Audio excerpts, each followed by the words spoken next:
The world before our eyes, the future has arrived. Skyscrapers rise everywhere, neon lights are everywhere. While humanity marvels at the progress of society, we are also amazed by the omnipresence of advertisements. Whether it's skyscrapers, memorial towers, dams, the Statue of Liberty, Mount Rushmore, Stonehenge, the Taj Mahal, that aircraft carrier, wild animals, or even the surface of the moon everywhere is covered with all kinds of ads. This is exactly what Hoping did. Now, they have controlled and supervised the whole incident, but they are never satisfied. A top secret human experiment is being carried out in secret, and the end of the subject is extremely miserable. As an ordinary person, Luke doesn't know these inside stories. He has his own happy family, but he was unconscious at the scene of the car accident because of a sudden disaster. Even in the hospital, he is still worried about the safety of his wife. But the attending physician discovered that his insurance had expired and therefore refused to provide emergency treatment. However, the arrival of a group of unexpected visitors made him change his mind. The general manager of Hope Corporation personally connected via video call to negotiate and proactively requested that the dying Luke be admitted. His purpose was to carry out a top secret operation with a special surgical team dispatched from above specifically for this mission. The lead surgeon used a medical drill to open up Luke Berg's skull, and what they intended to implant was a chip that closely resembled a spider. The exposed electrodes were specifically designed to connect to the brain's nerves. After a typically complex surgery, Luke finally woke up from his coma. As soon as he opened his eyes, he saw a successful-looking man introducing him to a luxury watch, who then instantly disappeared from sight. However, the nurse who entered the room didn't notice anything unusual. Only the patient next to him understood how he felt. She had woken up earlier and had seen a similar scene. What they had in common was a stitched scar on their necks. The only thing they could be sure of was that something had been done to them, but Luke couldn't remember anything at all. His sister hurried in and regretfully informed him of his wife's death. But Luke showed no reaction at all. The doctor explained that Luke's motor skills and cognitive abilities were completely intact. He had only lost his past memories, which, compared to surviving such an ordeal, was clearly not a big deal. At this moment, the company manager was closely monitoring Luke's every move, surrounded by countless screens. Back at his own home, Luke found everything unfamiliar. Even the group photos on the wall failed to trigger any memories.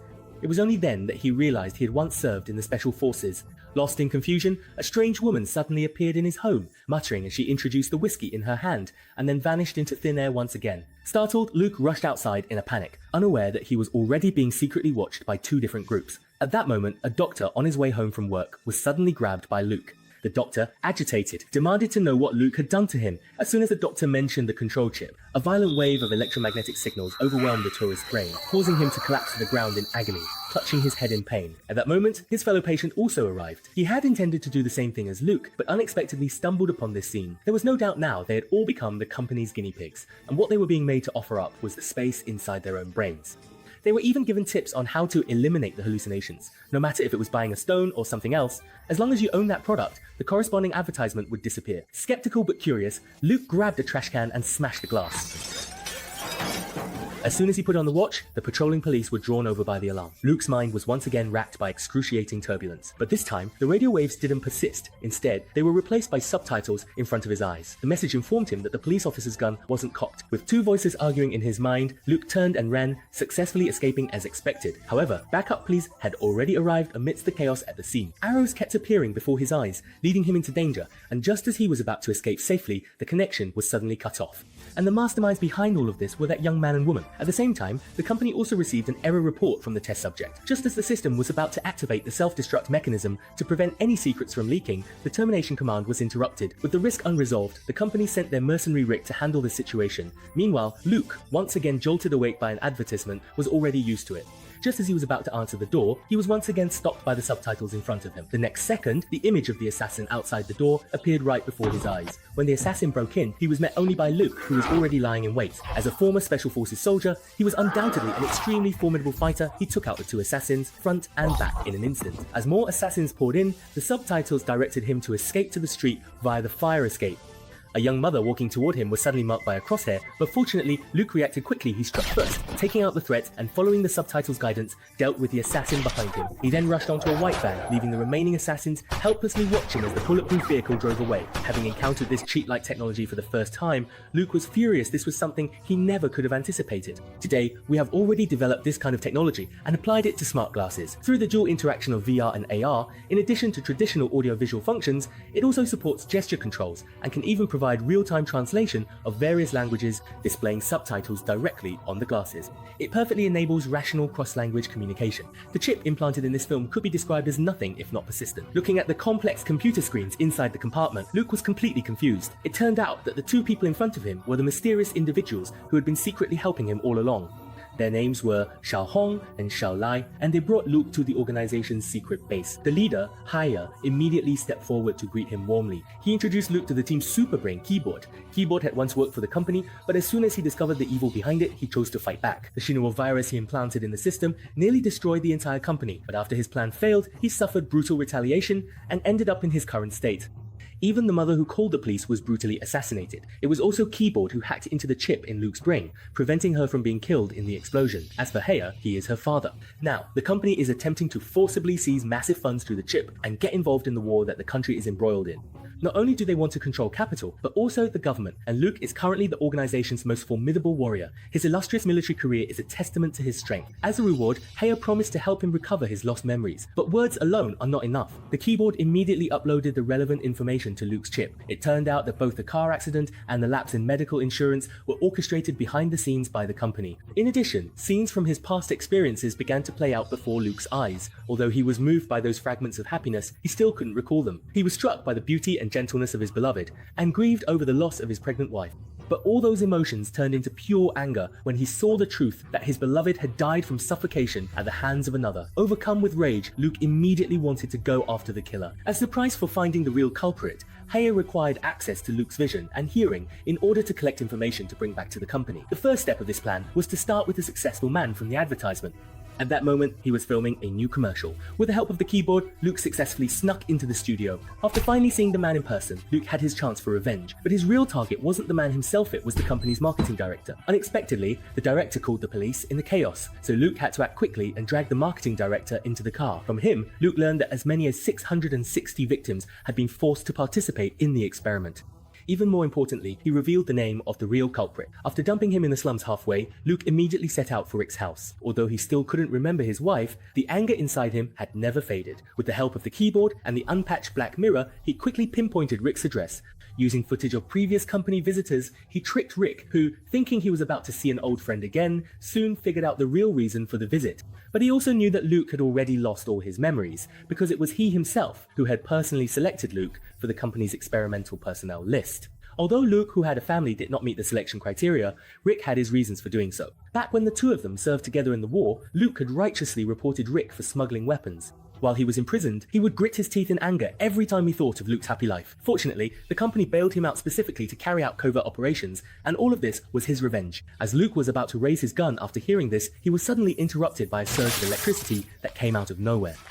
Facing Rick, who had flipped over and lunged at him, Luke had no choice but to hurriedly engage his former comrade in close combat once again. The two immediately became locked in a fierce and inseparable struggle. Very soon, Luke, still recovering from a serious illness, began to fall behind and was nearly disfigured by Angelo's attack. Fortunately, he managed to deflect the blow with a timely whip kick. Even so, he remained tightly restrained in the ensuing fight. However, his years of combat experience had not faded in the slightest, and in no time he turned the tables. With a powerful Golden Lotus punch, he struck Rick hard in the face, venting his pent-up anger without restraint.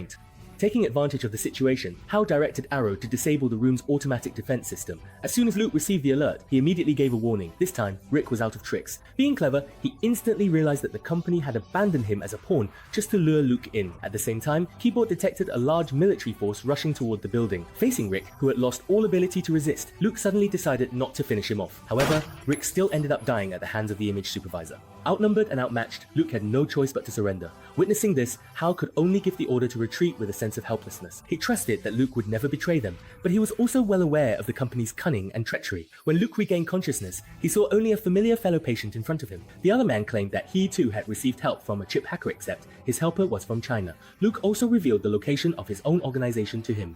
But to his shock, the other man vanished into thin air right before his eyes. It turned out that this fellow patient had been a trap set by the company from the very beginning, a tool used to gain the trust of the beneficiaries. Although Luke was filled with regret, he was powerless to do anything. Fortunately, Hal had already made all the necessary preparations. He entrusted the hacker program from the Keyboard and all of Bai Sheng's research results to Xiao Hong for safekeeping, urging the two of them to leave as soon as possible.